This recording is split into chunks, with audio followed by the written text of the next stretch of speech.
টিএসসিতে নুরুল হককে বেধড়ক মারধর, আবারও হাসপাতালে ভর্তি বিএনপি নেতা আমান। তারেক জোবাইদার সাজা, বিএনপির বিক্ষোভ মিছিল। শুক্রবার সমাবেশের ঘোষণা, এবারও নৌকার টিকিট না পেলে যা করবেন নিকজন চৌধুরী। দণ্ডিত জোবাইদা রহমান কি নির্বাচন করতে পারবেন? এবার দেখুন বিস্তারিত। টিএসসিতে নুরুল হককে বেধড়ক মারধর। ঢাকা বিশ্ববিদ্যালয়ের ছাত্র শিক্ষক কেন্দ্র টিএসসি এলাকায় গণ অধিকার পরিষদের সভাপতি নুরুল হক এবং তার সহযোগীদের উপর হামলা চালিয়েছে ছাত্রলীগ। নুরুল হককে কয়েক দফায় বেধড়ক মারধর করা হয়েছে। হামলায় নুরুল হক ছাড়াও গণ অধিকারের 20 জনের বেশি নেতাকর্মী আহত হয়েছেন বলে দলটির পক্ষ থেকে জানানো হয়েছে। আহত ব্যক্তিদের মধ্যে 10 জনকে ঢাকা মেডিকেল কলেজ হাসপাতালে ভর্তি করা হয়েছে। বুধবার বিকেল 4:30টার দিকে টিএসসির সামনের সড়কে হামলার এই ঘটনা ঘটে। বিরোধী রাজনৈতিক দলের নেতাকর্মীদের উপর হামলা মামলা, মানুষের জানমালের ক্ষতি এবং হয়রানি এবং মাদ্রাসা ছাত্র রেজাউল হত্যা ও বুয়েট শিক্ষার্থীদের গ্রেফতারের প্রতিবাদে ছাত্র অধিকার পরিষদে ডাকা বিক্ষোভ সমাবেশে অংশ নিতে ক্যাম্পাসে গিয়েছিলেন নুরুল হক। বিকেল 4টায় টিএসসি রাজু ভাস্কর্যের সামনে এই কর্মসূচি হওয়ার কথা ছিল। প্রত্যক্ষদর্শী ব্যক্তিদের ভাষ্য ও ঘটনার ভিডিও ফুটেজে দেখা গেছে, শাহবাগ এলাকা থেকে নুরুল হকের নেতৃত্বে ছাত্র অধিকার পরিষদের নেতাকর্মীরা মিছিল নিয়ে ক্যাম্পাসে ঢুকছিলেন। মিছিলটি রাজু ভাস্কর্য পার হয়ে টিএসসির ডাশ ক্যাফেটেরিয়ার সামনে পৌঁছালে মোটরসাইকেল নিয়ে মিছিলের সামনে দাঁড়িয়ে যান ছাত্রলীগের একদল নেতাকর্মী। মোটরসাইকেল থেকে নেমে তারা ভুয়া ভুয়া বলে স্লোগান দিতে থাকেন। এক পর্যায়ে তারা নুরুল হক ও তার অনুসারী নেতাকর্মীদের এলোপাতাড়ি কিল ঘুষি ও লাথি মারতে থাকেন। এরপর মারধর সহ্য করতে না পেরে নুরুল ও তার অনুসারীরা দৌড় দিলে ছাত্রলীগের নেতাকর্মীরা তাদের পেছন থেকে ধাওয়া করেন। টিএসসি এলাকায় মেট্রো রেলের নিচে আরেক দফা নুরুলকে মারধর করেন ছাত্রলীগের নেতাকর্মীরা। এলোপাতাড়ি কিল ঘুষি মারতে থাকেন। এ সময় নুরুলের মাথা থেকে রক্ত ঝরতে দেখা যায়। এই পর্যায়ে ছাত্রলীগের নেতাকর্মীদের একটি অংশ অন্য অংশকে থামানোর চেষ্টা করে। এক পর্যায়ে নুরুল ও তার অনুসারীরা দোয়েল চত্বরের দিকে দৌড় দেন। এ সময় ছাত্রলীগের নেতাকর্মীদের একটি অংশ থামলেও অপর অংশটি নুরুলদের পেছন পেছন যায়। দোয়েল চত্বর এলাকা থেকে নুরুলকে সরিয়ে নেন তার দলের নেতাকর্মীরা। নুরুলদের উপর হামলাকারী ঢাকা বিশ্ববিদ্যালয় শাখা ছাত্রলীগের সভাপতি মাজহারুল কবির, সাধারণ সম্পাদক তানভীর হাসান সৈকতের অনুসারী হিসেবে পরিচিত। অপরদিকে আবারও হাসপাতালে ভর্তি বিএনপি নেতা আমান। অসুস্থ হয়ে আবারও হাসপাতালে ভর্তি হয়েছেন বিএনপির চেয়ারপারসনের উপদেষ্টা পরিষদের সদস্য আমানুল্লাহ আমান। বুধবার 2 আগস্ট রাতে রাজধানীর এভারকেয়ার হাসপাতালে তাকে ভর্তি করা হয়। বিএনপির মিডিয়া সেলের সদস্য সাইরুল কবির খান সংবাদ মাধ্যমকে এই তথ্য জানিয়েছেন। তিনি জানান, বিএনপির ভারপ্রাপ্ত চেয়ারম্যান তারেক রহমান ও তার সহধর্মী ডাক্তার জোবাইদা রহমানের মামলার রায়ের প্রতিবাদে নয়াপল্টনে বিএনপির বিক্ষোভ মিছিলে হঠাৎ অসুস্থ হয়ে পড়েন। বিএনপির ঢাকা মহানগর উত্তরের আহ্বায়ক আমানুল্লাহ আমান। পরে অ্যাম্বুলেন্সে করে তাকে এভারকেয়ার হাসপাতালে নেওয়া হয়। অপরদিকে তারেক জোবাইদার সাজা, বিএনপির বিক্ষোভ মিছিল, শুক্রবার সমাবেশের ঘোষণা। বিএনপি ভারপ্রাপ্ত চেয়ারম্যান তারেক রহমান ও তার স্ত্রী জোবাইদা রহমানকে দণ্ড দেওয়ার প্রতিবাদে বিক্ষোভ মিছিল শেষে সমাবেশের ঘোষণা দিয়েছে বিএনপি। শুক্রবার বেলা 2টায় নয়াপল্টনে বিএনপির কেন্দ্রীয় কার্যালয়ের সামনে সমাবেশ করবে দলটি। আদালত রায় ঘোষণার পর বুধবার বিকেলে তাৎক্ষণিকভাবে বিক্ষোভ মিছিল করে বিএনপি। রাজধানীর নয়াপল্টনে বিএনপির কেন্দ্রীয় কার্যালয়ের সামনে আয়োজিত ওই মিছিল শেষে কর্মসূচি ঘোষণা করেন ঢাকা মহানগর দক্ষিণ বিএনপির আহ্বায়ক আব্দুস সালাম। তিনি বলেন, আগামী শুক্রবার বেলা 2টায় নয়াপল্টনে বিএনপির কেন্দ্রীয় কার্যালয়ের সামনে সমাবেশ করা হবে। বিএনপির বিক্ষোভ মিছিলের সময় নয়াপল্টন সংলগ্ন নাইটিঙ্গেল মোড়ে বিপুল সংখ্যক পুলিশ ছিল, তবে মিছিলে বাধা দেয়নি পুলিশ। নয়াপল্টনে বিক্ষোভ মিছিল শেষে আয়োজিত সভার সভাপতি ছিলেন আব্দুস সালাম। এই কর্মসূচিতে প্রধান অতিথি ছিলেন বিএনপির ভাইস চেয়ারম্যান বরকতুল্লাহ বুলু।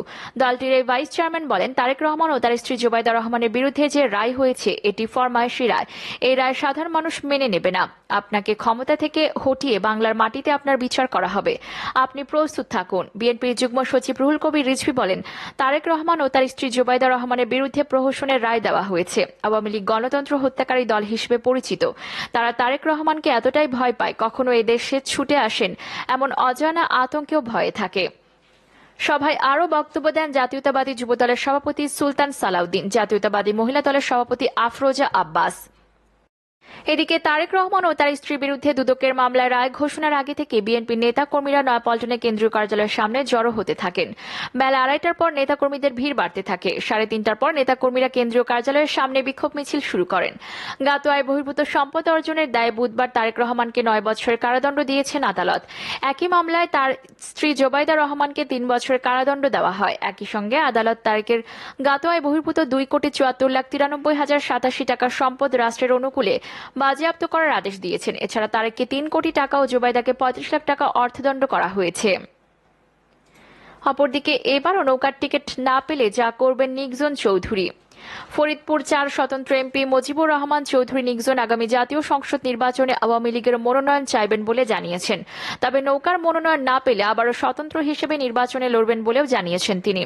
মঙ্গলবার বিকালে ফরিদপুরের সদরপুর উপজেলার ঢেউখালী ইউনিয়নে ডুবাইল চৌরাস্তার মোড়ে আয়োজিত এক জনসভায় এই ঘোষণা দেন স্থানীয় সংসদ সদস্য। তিনি বলেন, প্রধানমন্ত্রী শেখ হাসিনা আমাকে আওয়ামী যুবলীগের প্রেসিডিয়াম সদস্য বানিয়েছেন। আগামী নির্বাচনে আমি তার কাছে নৌকার মনোনয়ন চাইব। নৌকা না পেলেও আমার নির্বাচনী এলাকার ৩ থানার জনগণের সিদ্ধান্ত নিয়ে আবারও নির্বাচন করব। এর আগে টানা ২ নির্বাচনে আওয়ামী লীগের বিদ্রোহী প্রার্থী হয়ে ফরিদপুরের সদরপুর উপজেলার ঢেউখালী ইউনিয়নের ডুবাইল চৌরাস্তার মোড়ে আয়োজিত এক জনসভায় এই ঘোষণা দেন স্থানীয় সংসদ সদস্য। তিনি বলেন, প্রধানমন্ত্রী শেখ হাসিনা আমাকে আওয়ামী যুবলীগের প্রেসিডিয়াম সদস্য বানিয়েছেন। আগামী নির্বাচনে আমি তার কাছে নৌকার মনোনয়ন চাইব। নৌকা না পেলেও আমার নির্বাচনী এলাকার ৩ থানার জনগণের সিদ্ধান্ত নিয়ে আবারও নির্বাচন করব। এর আগে টানা ২ নির্বাচনে আওয়ামী লীগের বিদ্রোহী প্রার্থী হয়ে ফরিদপুরের সংসদ সদস্য নির্বাচিত হন মুজিবুর রহমান চৌধুরী নিকজন। দুবারই তিনি পরাজিত করেন নৌকার মার্কার প্রার্থী আওয়ামী লীগের সভাপতি মণ্ডলীর সদস্য কাজী জাফরউল্লাহকে। তবে দুবার বিদ্রোহী প্রার্থী হওয়ার পরও ২০২০ সালে যুবলীগের পূর্ণাঙ্গ কমিটিতে স্থান পান বহু ঘটনায় বিতর্কিত এই নেতা। যুবলীগের সভাপতি মণ্ডলীর ২৭ সদস্যের তালিকার তার অবস্থান ৮ নম্বরে।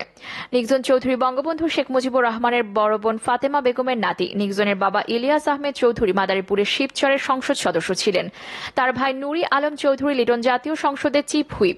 জনসভায় নিকজন চৌধুরী বলেন, সংসদ সদস্য হওয়ার পর নির্বাচনী এলাকায় যে উন্নয়ন করেছে তাতে আগামী নির্বাচনেও জয়লাভের প্রত্যাশা রয়েছে তার। জনসভায় আরও উপস্থিত ছিলেন ফরিদপুর জেলা পরিষদের চেয়ারম্যান শাহাদাত হোসেন, সদরপুর উপজেলা চেয়ারম্যান কাজী শফিকুর রহমান সহ আরও অনেকেই।